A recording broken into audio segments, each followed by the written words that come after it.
Jangan jadikan kemiskinan sebagai komoditas politik. Kemiskinan ada 27 juta jiwa di Indonesia. Ini berdasarkan standar hidup dunia.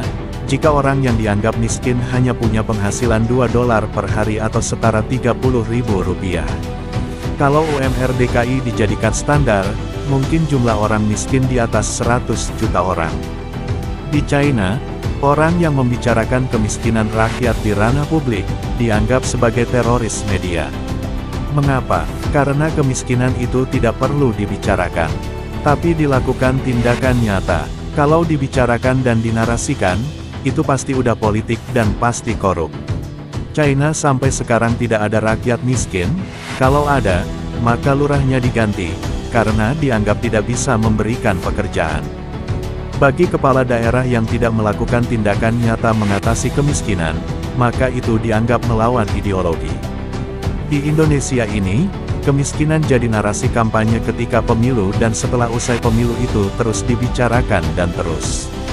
Tanpa tindakan nyata, setiap kali menjelang pemilu, itu lagi narasinya. Orang miskin itu lemah. Satu-satunya kemewahan yang mereka punya hanyalah harapan. Ya walau sekedar harapan yang tak berujung. Elit politik kita sadar itu. Makanya kemiskinan, jadi komoditas politik. Indonesia ini, di samping banyak orang miskin tapi juga banyak yang sakit jiwa. Lewat sosial media, mereka suka menyalurkan kebencian di luar dirinya. Bencilah tapi jangan secara personal. Tapi bencilah kepada kemaksiatan. Sukalah kepada kebenaran dan kebaikan. Apapun itu, mau kanan atau kiri, standarnya sama aja. Mengapa? Karena rakyat itu adalah korban dari sistem yang tidak adil. Suatu kebodohan jika sesama rakyat terbelah. Lantas apalagi yang bisa dijadikan kekuatan, people power untuk melakukan perubahan?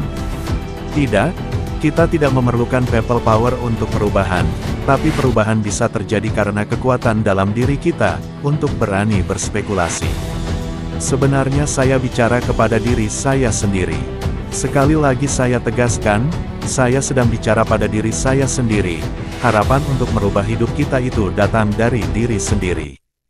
Kalau saya terus berharap kepada politik kekuasaan akan hidup makmur, mungkin kini saya menua tanpa guna dan akan mati sia-sia.